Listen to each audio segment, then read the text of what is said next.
Vamos lá em Apocalipse capítulo 13, versículo 11 em diante. Vamos reler o versículo 11, a gente trabalhou a semana passada. Gostaria de ler com vocês do 11 até o 16, para a gente retornar com algumas observações aí, tá bom? Antes, vamos fazer aquela retomada, para a gente lembrar dessa tríade satânica aí, né? Nós temos ali o dragão, temos a besta que veio do mar e a besta que vem da terra. O dragão, um ser espiritual, tudo bem? O dragão, a antiga serpente, e ela engana as nações, seduz as nações. Esse dragão, ele está dando autoridade, poder, para que as suas bestas, né, os seus representantes bestiais, façam algo semelhante. A primeira besta, nós vimos que tem uma possibilidade maior de ser um líder que representa um sistema mais mundial, governamental, político, militar, econômico, né? E a segunda besta, que é essa que nós estamos vendo, a própria Apocalipse já falou para a gente que ela é o falso profeta, e que ela está mais conectada a questões da religiosidade, da espiritualidade, e que vai enganar as pessoas para seguir a primeira besta. E duas bestas, lembrando que são dois seres humanos, tudo bem? A gente fala besta, mas porque nós já entendemos que é uma metáfora, e a questão da besta sempre está conectado ao sistema humano, caído, bestial, desumanizador, que esses seres, essas pessoas representam, na verdade, do dragão, tá certo? E então nós vamos ver aí no versículo 11 a 16: vi ainda outra besta emergir da terra. Tinha 2 chifres, parecendo cordeiro, mas falava como dragão. Nós vimos também isso semana passada, que esse parecendo cordeiro, por quê? Porque essa besta, e a outra também, em parte, ela faz uma paródia de Cristo. Quem é o verdadeiro cordeiro? É Cristo. Então ela quer se parecer de alguma forma para as pessoas, que ela é, de alguma forma, o Messias, que ela é o profeta de Deus, nesse caso. Só que ela fala como dragão. Se você ouve o ensino da besta, você identifica que o ensino não é do cordeiro, é do dragão, tá certo? Isso a gente viu semana passada. 12. Ela exerce toda a autoridade da primeira besta na sua presença, e faz com que a terra e os seus habitantes adorem a primeira besta, cuja ferida mortal havia sido curada. Então, de novo, a primeira besta também faz uma paródia da ressurreição de Jesus. Ela tem uma ferida mortal, mas ela volta a viver. Então, lembra que é sempre uma tentativa, né, de fazer um xerox aí do plano e da pessoa do próprio Cristo, tomar o lugar de Cristo, né? Por isso o anticristo, né, e o falso profeta. Com que a terra e os habitantes adorem a primeira besta, cuja ferida mortal havia sido curada. 13. Também opera grandes sinais, de maneira que até faz descer fogo do céu sobre a terra diante de todas as pessoas. Então essa segunda pessoa, um falso profeta, vai ter esse tipo de poder nesse período dos finais dos tempos, tá certo? E para quê? Para o versículo 14, para seduzir, para enganar, seduz aqueles que habitam sobre a terra, por causa dos sinais que lhe foi permitido realizar diante da outra besta, né? Dizendo aos que habitam sobre a terra que façam uma imagem à besta, aquela que foi ferida à espada. E aqui é interessante, né? Aqui ele identifica a ferida da primeira besta, em nenhum momento tinha feito isso. Ela foi ferida à espada e sobreviveu. Então, um ataque aí à vida, a gente não sabe exatamente como vai acontecer o cumprimento certinho aí, tá certo? Versículo 15: e lhe foi concedido poder para dar vida à imagem da besta, para que também a imagem da besta falasse e fizesse morrer todos os que não adorassem a imagem da besta. A todos os pequenos, os grandes, ricos e pobres, livres e escravos, faz com que lhe seja dada certa marca na mão direita ou na testa. E aí tem a consequência disso, que a gente vai voltar mais para frente. O que nós vemos aqui é uma coisa interessante, que é o que esse falso profeta está sendo autorizado ele fazer. O verbo fazer aqui é importante. No original grego, a palavra é poieo.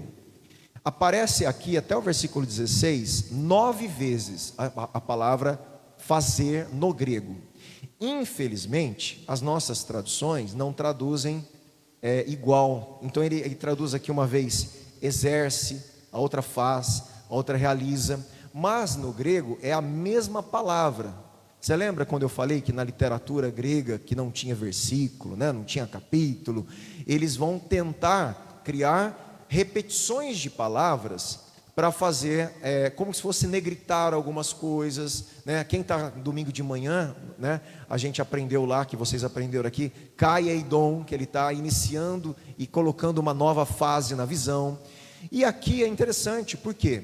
Porque é um ato de fazer, de praticar, de realizar dessa besta, e são vários fazeres, são várias atividades que ela está fazendo aqui, ao ponto do verbo aparecer 9 vezes, do versículo 12 ao 16, no grego. Tá? Então, eu vou aqui dar atenção a cada um desses pontos. O que ela está fazendo? Vamos voltar com calma aí, e ver a primeira coisa que ela faz, no versículo 12. Ela exerce toda a autoridade da primeira besta em sua presença. Não vou me deter nisso aqui, mas é quase... Tem teólogos aqui que entendem que é tipo um comissionamento. Como ela trabalha para a primeira besta receber a adoração, ela está sendo comissionada, ela tem um tipo de autoridade representativa dessa primeira besta. Isso significa então em sua presença, na sua presença. A segunda coisa que ela faz com que a terra e os seus habitantes façam o quê? Adorem a primeira besta. Então esse falso profeta, parece que ele tem uma missão de conduzir as pessoas a serem leais e fiéis à primeira besta. Lembra que a adoração aqui, ela está conectada ao que nós vimos anteriormente, a aquele tipo de, quem é semelhante à besta, quem pode lutar contra ela. É uma pessoa que as pessoas vão olhar e vão falar assim: não teve ninguém como ele, não tem ninguém, como essa pessoa, ninguém pôde solucionar os nossos problemas como ela. Ela está sendo adorada de um tipo de lealdade e fidelidade que só deveria estar sendo dada a Cristo. E quem vai ajudar as pessoas a serem fiéis a essa besta vai ser o falso profeta. E ele vai fazer, então, ele vai levar as pessoas a adorar, a serem fiéis, leais com a própria vida. A adoração aqui implica isso, tá?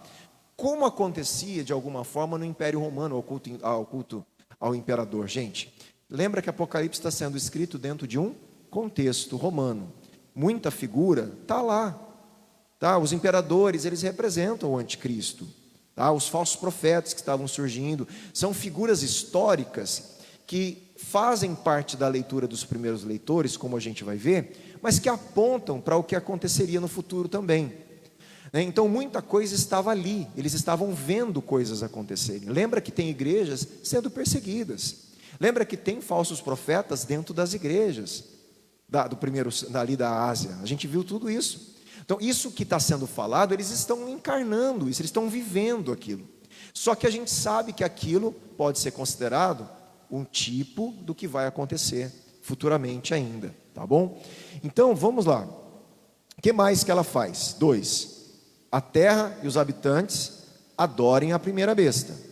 E essa besta, ela tinha sido então curada, Aconteceu aí um sinal que chamou a atenção das pessoas para seguir essa primeira besta.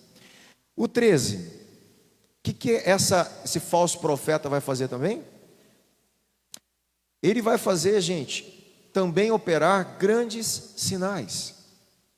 De maneira, olha só, um dos sinais interessantes que ele é citado aqui, um dos sinais desse profeta, vamos retomar aqui.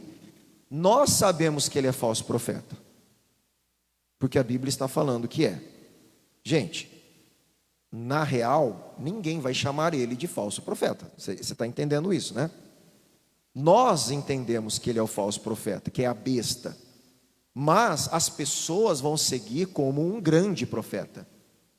Assim como vão seguir o outro como um grande líder, um grande governante, um grande salvador do mundo. Então as pessoas não vão assim, eu estou seguindo o anticristo. Eu estou seguindo o falso profeta. Não é assim. Elas estão sendo enganadas. E sob a sedução ou engano, elas acham que estão seguindo um salvador e elas acham que estão seguindo um grande profeta. E inclusive um profeta que faz cair fogo do céu. Esse cair fogo do céu lembra uma atividade do próprio profeta Elias. Então, a semelhança de Elias, esse profeta terá poderes semelhantes ao Elias do Antigo Testamento, ao ponto de poder fazer descer do céu fogo diante de todas as pessoas. Então, existe um poder aqui espiritual atrás desse ser que quer com que as pessoas larguem o verdadeiro evangelho, o verdadeiro Messias, o verdadeiro Cristo, e adorem a besta, o falso profeta, essa besta, o dragão, representado nessa primeira besta aí. Então, ela também opera grandes sinais, de maneira que até faz descer fogo do céu sobre a terra, diante de todas as pessoas. O que mais que ela vai fazer? 14. Seduzir. Seduz aqueles que habitam sobre a terra. Nós já vimos que habitantes da terra é um código da literatura apocalíptica para dizer aqueles que não fazem parte da igreja, que não são marcados. Isso ficou bem claro, não ficou no texto? Os habitantes da terra, aqueles que não estão inscritos no livro da vida. Então o próprio texto ajudou a gente a entender. Então lembra que quem não está escrito no livro da vida do Cordeiro é considerado em Apocalipse os habitantes da terra. Quer dizer, aqueles que não são marcados por Cristo serão marcados pela besta. Tudo bem? Aqueles que não têm a marca de Cristo serão automaticamente marcados por esse domínio, por esse sistema, por esse poder, e serão fiéis então à ideologia e ao poder dessas bestas aí representadas e influenciadas pelo dragão. Então ela seduz aqueles que habitam sobre a terra por causa dos sinais que Edote lhe foi permitido.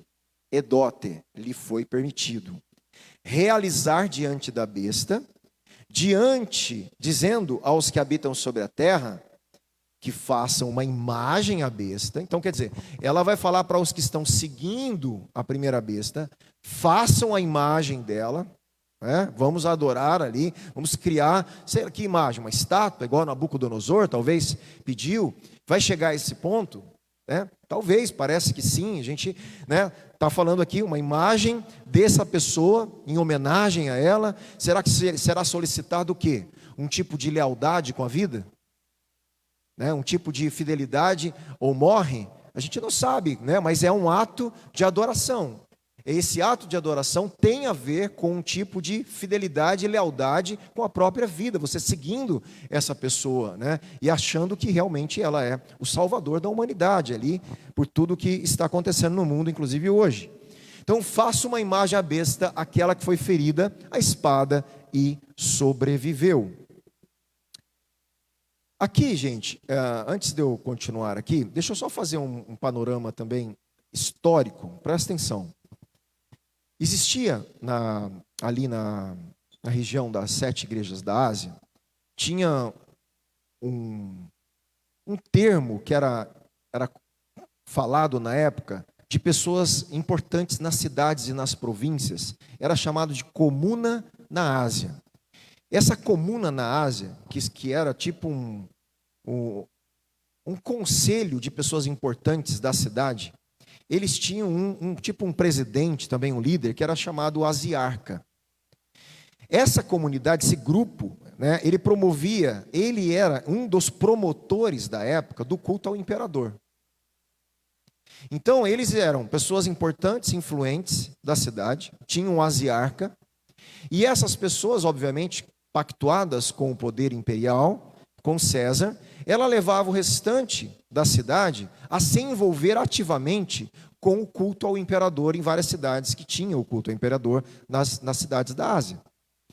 Então, essa figura aqui, essa comuna da Ásia, ela representa aqui, historicamente, o falso profeta. que é o papel dela. Ela estava levando as pessoas a adorarem a besta que era o imperador. Essa é a leitura inicial da igreja, tá? Os primeiros leitores, ao ler isso, na cabeça deles era muito fácil eles entenderem que tinha falsos profetas. A única diferença é que não se cumpre toda a literatura. Por quê? Porque eles não faziam sinais, grandes maravilhas. O papel deles era só levar as pessoas ao culto ao imperador, mas eles não tinham esse poder que a besta do final terá de grandes prodígios, sinais, fogo. Eles não tinham. Mas eles tinham uma voz de autoridade que levava as pessoas a um culto e a uma fidelidade última de vida ao imperador. Tá certo? E isso faz um paralelo, gente. Eles olhavam e falaram, eu já estou entendendo. Então vai ter aí gente que faz igual os asiarcas, tal, para o imperador, que é um tipo de anticristo da época, né? Nero foi chamado e a gente vai ver aqui relacionado a isso. Então, embora esse conselho, gente, não fosse o falso profeta, ele forneceu uma imagem de pano de fundo para a descrição das práticas idólatras da besta, da segunda besta. Assim como Nero, presta atenção, o imperador Nero forneceu um contexto para o anticristo. Eu não acredito que Nero foi o anticristo virá. Mas ele era o anticristo da época. Ele era a figura do anticristo que os primeiros leitores iriam identificar e falar, essa profecia está tomando Nero como um exemplo de anticristo. Porque, pelo que ele fez, pelo que ele representava ali. Tá? E então o anticristo final, ele vem à semelhança de Nero. Ele vem à semelhança dos imperadores que queriam receber culto, que queriam ser divinizados, inclusive o próprio Domiciano, que pediu para todo mundo chamar ele de Deus meu, Senhor meu.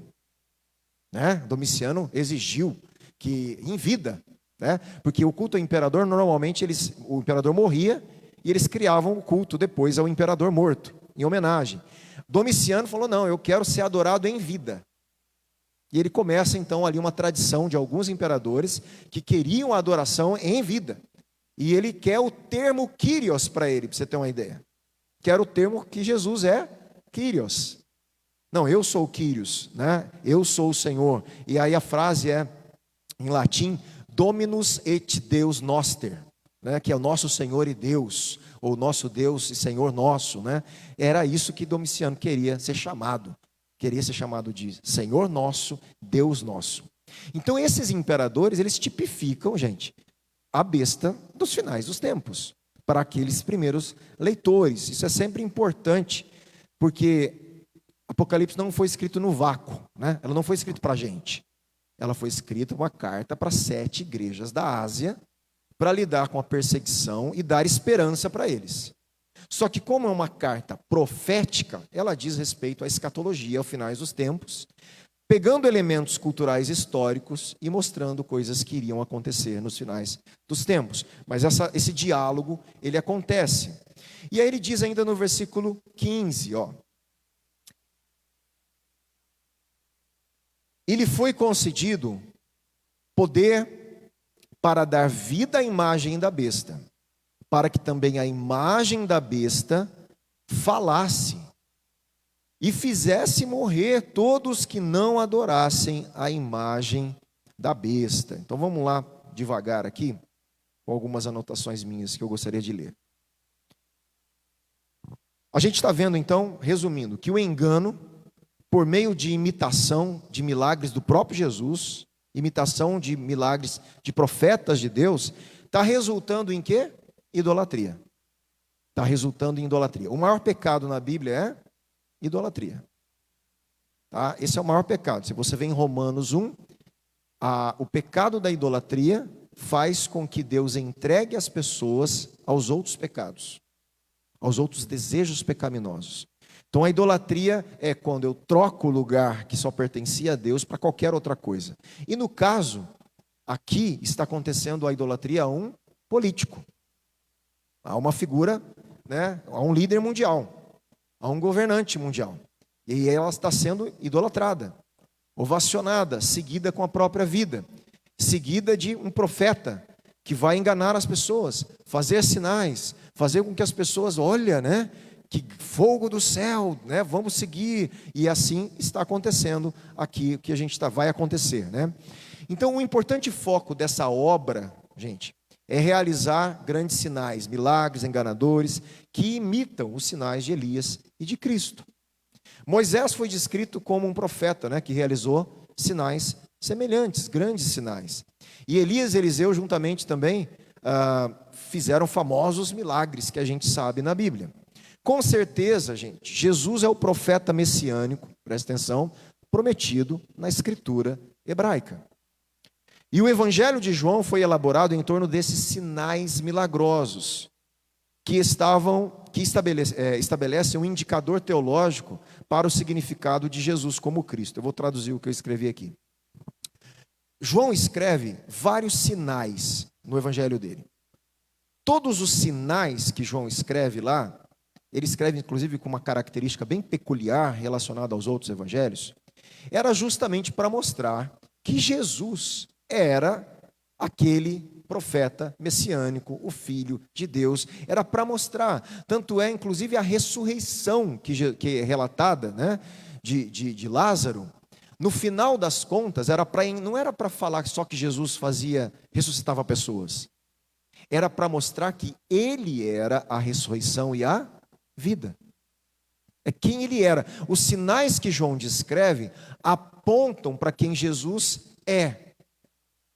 Então, aqui nós temos que entender que existe de novo uma paródia. A besta está fazendo sinais para tentar ocupar o lugar que não pertence a ela. O lugar é de Cristo.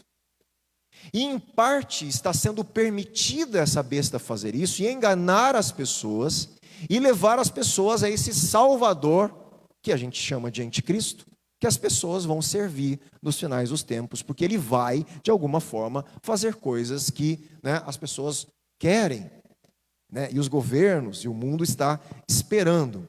Então aqui os sinais apontam para a pretensão dessa falsa trindade, né, o dragão e as duas bestas, de que a besta seja Cristo, de se colocar no lugar de Cristo.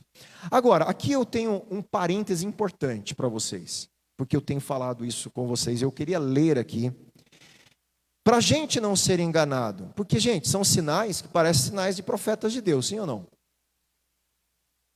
Ressurreição, fogo do céu, grandes maravilhas, né? Tirando a imagem falando, né? Mas o resto parece, né, que a gente... E aí? A gente, no Antigo Testamento, é óbvio que a gente está falando aqui de pessoas que nós temos que não serem enganados por causa do Evangelho, por causa de Cristo. Mas surgem hoje, independente das bestas dos finais dos tempos, hoje no Brasil nós temos falsos profetas, falsos mestres, né, pessoas ensinando coisas em nome de Deus, pessoas profetizando coisas em nome de Deus e a gente fala, meu Deus do céu, será? Né? Como a gente lidar com isso? Eu queria ler dois textos para vocês aqui. Abra comigo em Deuteronômio, capítulo 13.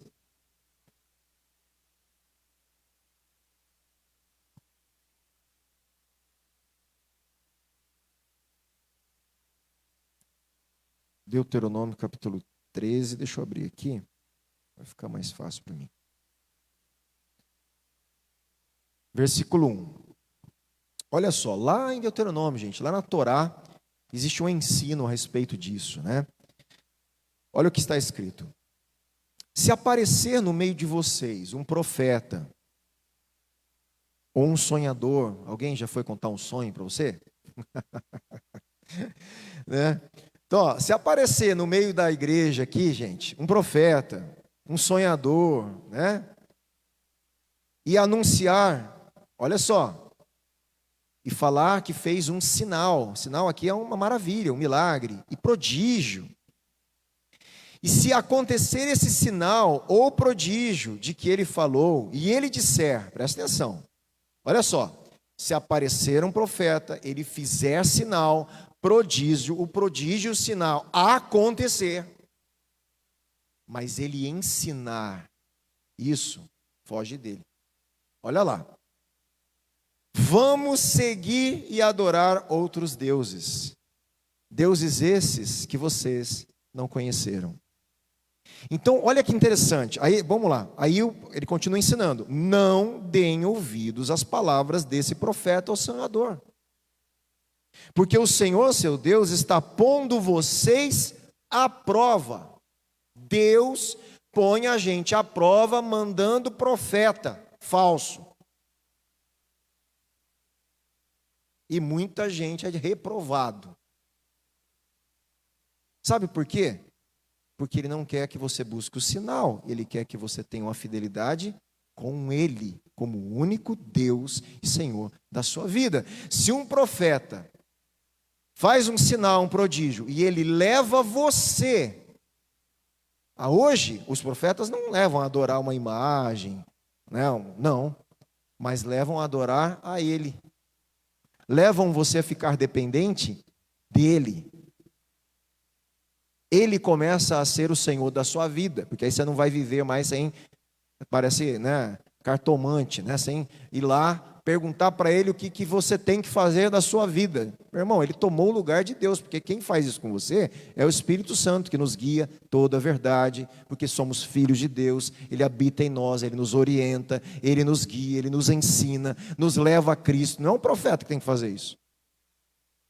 E se nós cedemos a nossa vida, que deveria estar com Cristo, a pessoas, podemos estar caindo em engano. Como eu já vi bastante gente cair, porque não foi Deus que falou, Aí a pessoa fica cobrando Deus. Eu acho que Deus fica olhando, mas não foi eu que falei. Então, o que aqui está escrito? Não deem ouvido às palavras desse profeta ou sonhador, porque o Senhor, seu Deus, está pondo vocês à prova. Para quê? Para saber se vocês amam o Senhor, seu Deus, de todo o coração e de toda a alma. Sigam o Senhor, seu Deus, e tenham somente a Ele. Guardem os seus mandamentos, deem ouvidos à sua voz, sirvam-no e sejam fiéis a Ele. Meu irmão, guarde a palavra de Deus, o Evangelho, Cristo, sirva a Ele de todo o coração, ame a Deus sobre todas as coisas aos seus próximos, cumpre a sua missão de pregar o Evangelho e fazer discípulos, seja fiel a Ele, pare de ficar inventando história. Não é muito difícil. Só que o que Deus sabe? Deus sabe que a gente fica pedindo coisa para Ele que não é da vontade dEle. E às vezes Deus dá. Eu já li vários textos para vocês isso. Tem um texto, nós lemos esses dias, não lemos? Do profeta Micaías, na nossa leitura anual. Vocês lembram? Quem está lendo aí? Lembra que Deus estava lá num conselho do céu. Você lembra disso? Ele estava num conselho e estava perguntando assim: quem que vai enganar o rei? Lembra? Aí teve um que falou assim: eu vou enganar. Aí Deus falou: como? Eu vou botar um espírito de mentira na boca dos profetas, para eles profetizarem para o rei o que ele quer. E aí Deus fala o quê? Vai. Dá para o rei o que ele quer. Deixa ele ouvir a mentira que ele quer. Gente, a pior disciplina de Deus é quando Deus deixa a gente viver o que a gente quer. Foi isso que Deus fez com o próprio Saul. Não era hora de Israel ter Deus, ter um rei. Não era hora, Deus ia dar, mas não era hora. Aí o povo começa a cutucar. Samuel se sente rejeitado, Aí Deus fala para ele: Samuel, não estão rejeitando você, eles estão me rejeitando. Dá para eles o que eles querem, vão dar o rei que eles querem. E do jeito que eles querem, Por isso que fala que Davi é segundo o coração de Deus. A gente não entende isso. Quando fala que Davi é segundo o coração de Deus, a gente acha que Davi é perfeito. Não, ele está falando que Davi foi escolhido de acordo com as características de Deus. Isso está claro quando ele fala: eu não olho fisionomia. Eu estou olhando a nossa experiência minha com o Davi, lá com as ovelhinhas, lá ele confia em mim. Eu estou escolhendo do coração, porque eu sei que ele crê em mim. Saul, ele tinha um porte grande, um cara que todo mundo queria como rei. Aí dá para eles o Saul do jeito do coração dele. Saul não é do meu coração. Deus abençoou Saul, o Espírito Santo veio sobre Saul. Mas as características não foram escolhidas Por quê? Porque Davi ninguém ia escolher rei. Nem o pai, nem a mãe, nem a família. Deixa o menino rejeitado lá, não trouxe nem para o profeta saber que tinha mais um. Então, dá para ele o que eles querem.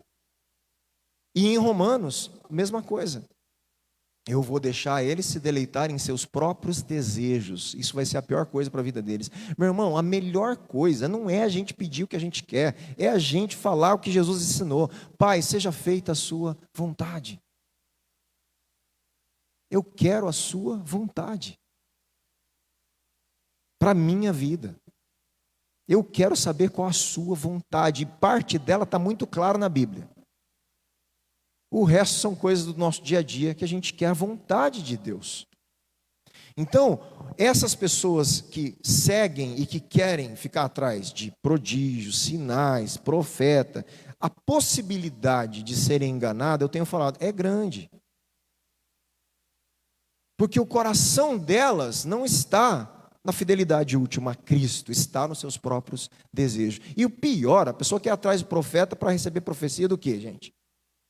Com quem ela vai casar, se vai dar certo o casamento, se ela vai ganhar um carro novo, se ela vai ganhar uma casa nova, se ela vai ganhar dinheiro, se o contrato se dá... Gente, a maioria das pessoas procuram essas coisas, e esses desejos, está lá sendo em Tiago 4, vocês não recebem porque vocês pedem com egoísmo, pedindo coisas, contrárias à vontade de Deus, onde há contendas entre vocês, dissensões.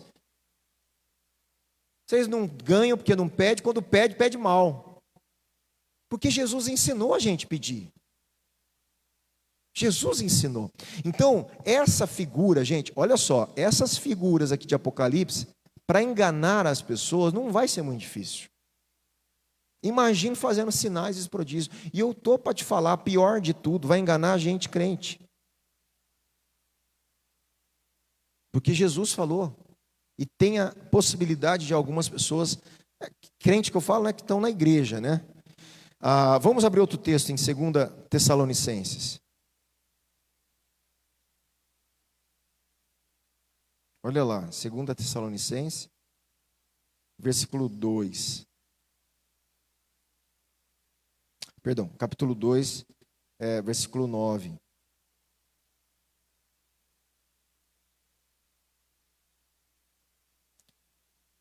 Paulo está falando, e ele diz sobre o iníquo, Ora, o aparecimento do iníquo é segundo a ação de Satanás. E como ele vai aparecer? Do jeito que as bestas aqui estão aparecendo, com todo poder, sinais. Vocês acharam, hein? 2 Tessalonicenses 2, 9. Ora, o aparecimento do iníquo é segundo a ação de Satanás, com todo poder, sinais e prodígios da mentira, e com todo o engano de injustiça aos que estão perecendo, porque não acolheram o amor da verdade para serem salvos.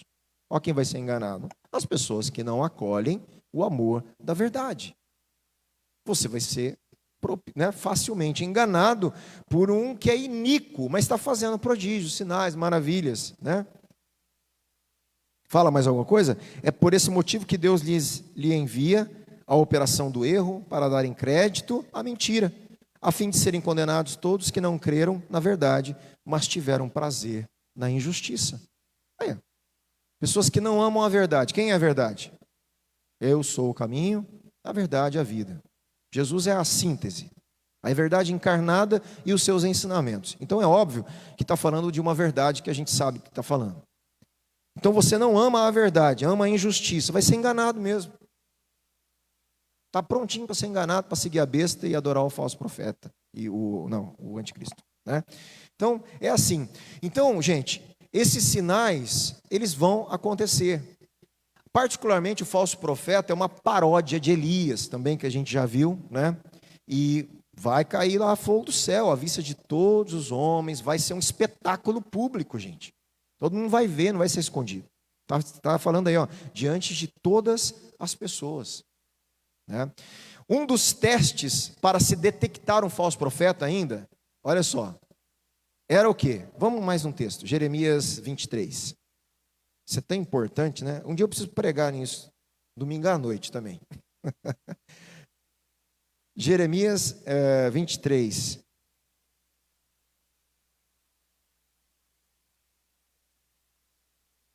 Versículo 11 ao 14. Olha só.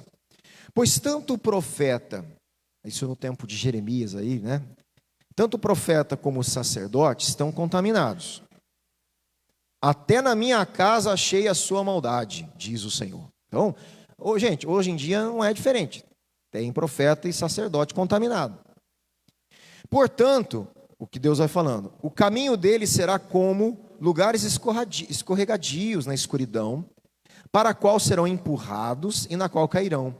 Porque trarei sobre eles a calamidade, o ano da sua punição, diz o Senhor. Nos profetas de Samaria, vi algo que causa desgosto. Olha o que Deus fala. Nos profetas de Samaria, eu vi algo que traz desgosto. Profetizaram por Baal e fizeram o meu povo de Israel andar errante. Irmão, está falando aqui que os profetas dele, que eram para profetizar em nome dele, para o povo dele, profetizou por Baal, levando o povo dele a adorar Baal. E o povo foi. Mas nos profetas de Jerusalém, vejo coisa horrenda. Olha lá o que os profetas estão fazendo. Que a gente está também vendo por aí. Cometem adultério, andam com falsidade e fortalecem as mãos dos malfeitores, para que não se convertam da sua maldade. Os profetas estavam vivendo uma vida promíscua, andando com falsidade, fortalecendo a mão dos maus. O que é isso? Profetizando coisas, ao invés de ir contra a impunidade e a maldade, fortalecendo com a profecia, com o ministério profético, a maldade deles. Para mim, todos eles se tornaram como Sodoma, Deus fala, e os moradores de Jerusalém como Gomorra. Meu Deus, Deus chama Jerusalém de Sodoma e Gomorra. O último texto relacionado a isso em Ezequiel 13.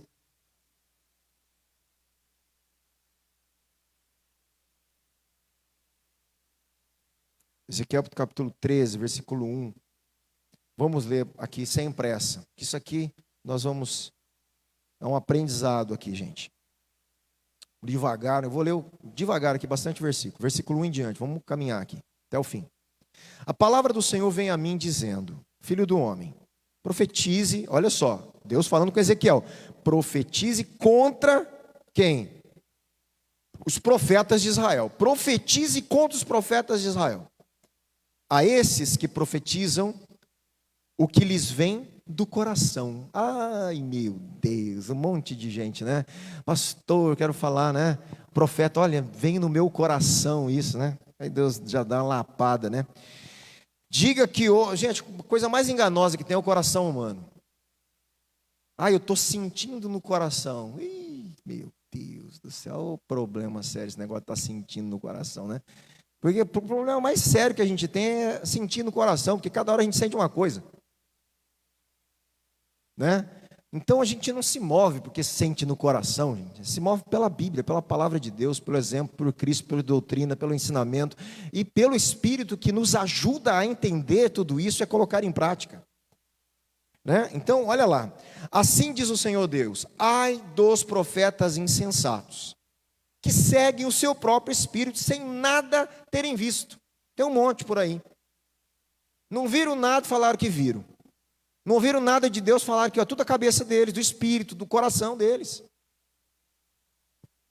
Os seus profetas, ó Israel, são como chacais entre as ruínas. Vocês não foram consertar as brechas, nem fizeram muralhas para a casa de Israel, para que ela permanecesse firme na batalha do dia do Senhor. As visões que eles tiveram são falsas, e as adivinhações são mentirosas. Dizem, gente, presta atenção, dizem: o Senhor falou, o Senhor disse, quando o Senhor não os enviou. E ainda espero que a palavra se cumpra. Eita, né? Lasqueira, como diz aí, né? Um monte de gente fala em nome de Deus. Deus mandou falar, e não mandou falar nada, é coisa do coração dele, da cabeça dele, e ainda espera que a palavra, que Deus ainda faça, né, acontecer as coisas. Não é fato que vocês tiveram visões falsas e anunciaram adivinhações mentirosas, quando disseram, o Senhor diz, sendo que eu não disse nada? Deus mandou o Ezequiel ir lá falar com os profetas de Deus, hein? Portanto, assim diz o Senhor Deus, como vocês anunciam falsidades e têm visões mentirosas, por isso eu estou contra vocês, diz o Senhor. Lembra da pregação que eu preguei aqui? Que lado você está? Porque Deus não está do lado de ninguém. Ah, Deus está do lado dos seus profetas. Não, os profetas abandonaram Deus, Deus está contra eles. Não acho que só porque você é crente aí, não sei tantos anos, está na igreja, que Deus está do teu lado. A pergunta é que lado você está. Se nós estamos do lado dele. Minha mão será contra os profetas que têm visões falsas e que adivinham mentiras. Não estarão no conselho do meu povo, não serão inscritos nos registros da casa de Israel, nem entrarão na terra de Israel.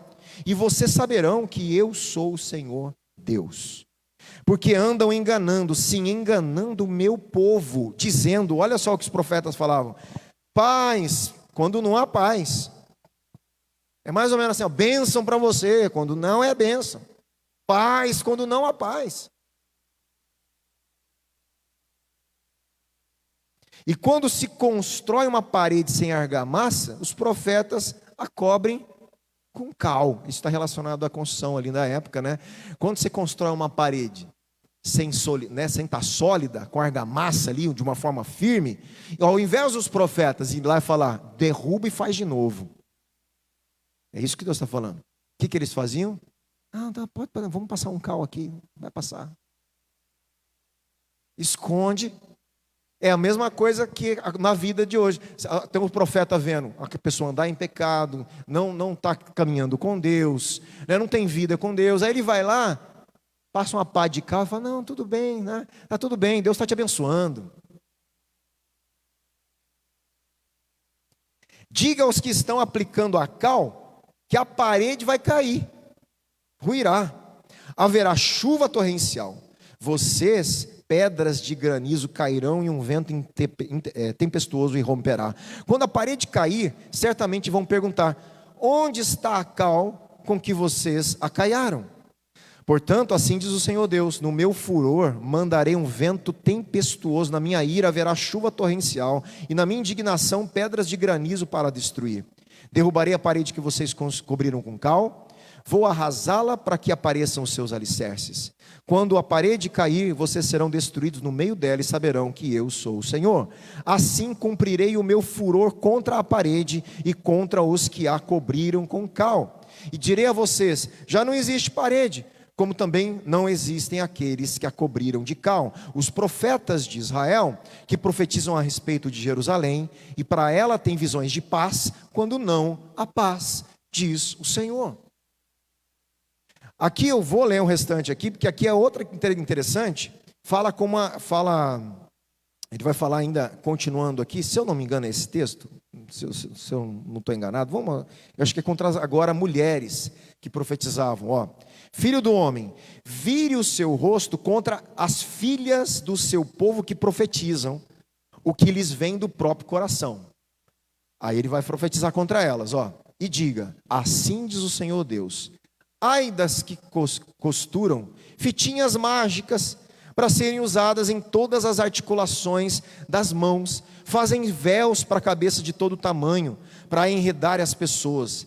Vocês querem enredar a vida do meu povo para preservar a própria vida? Elas faziam fitinhas mágicas para proteção, para bênção de Deus. Não tem nada disso hoje, né? No mundo evangélico, não, né? Travesseiro do sono ungido, né? Sabonete que limpa a alma, essas bagaceiras todas aí, né? E Deus está falando, pelo amor de Deus, tem...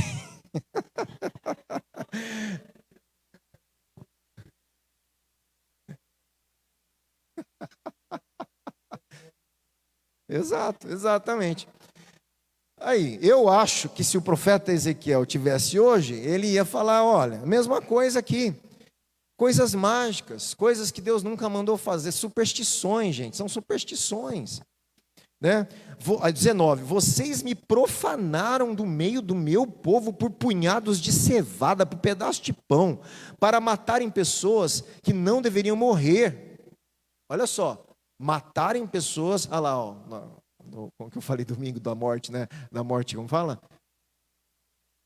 Da hora, né? Vocês mataram pessoas que não deviam morrer, e para deixarem com vida aqueles que não deveriam viver. Mentindo assim ao meu povo que escuta mentiras. Meu povo escuta mentiras. Deus falar isso do povo dele é como se meu povo gosta da mentira. Gente, que terrível, que denúncia, né?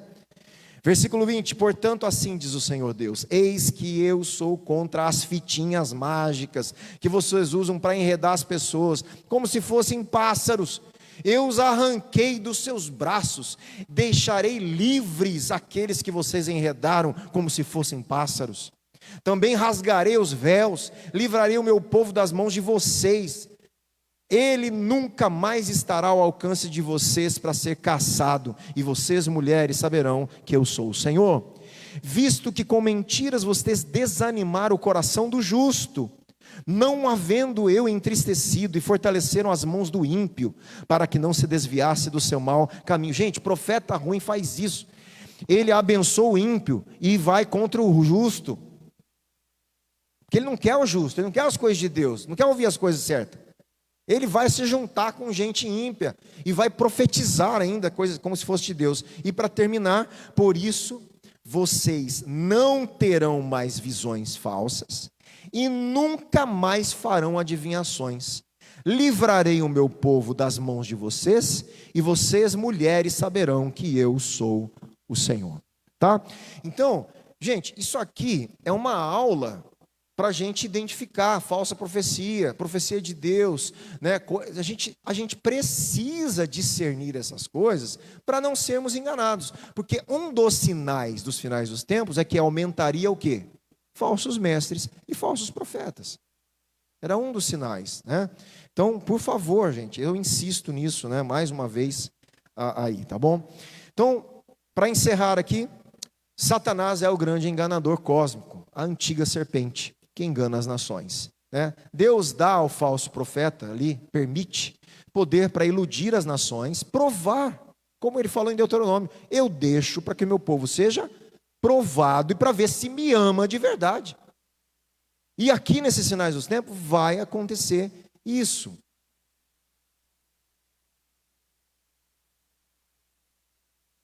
E inclusive, gente, infelizmente, esse engano provavelmente também vai afetar parte, né, da igreja, que vão se unir então aos habitantes da terra nesse absurdo aí que está acontecendo, né?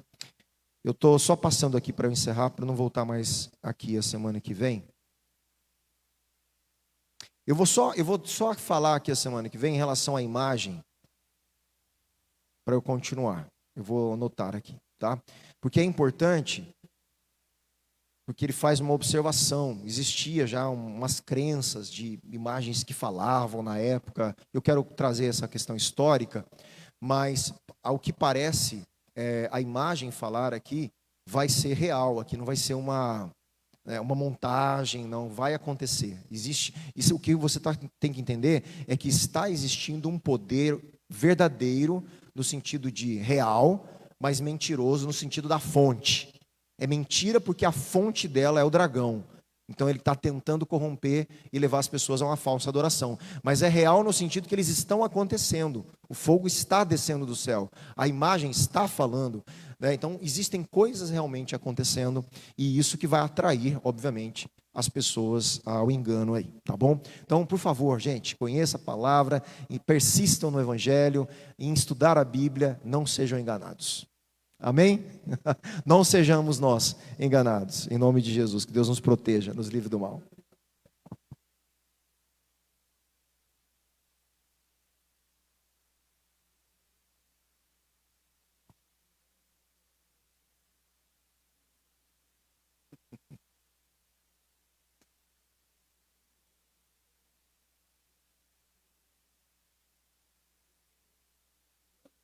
Exato.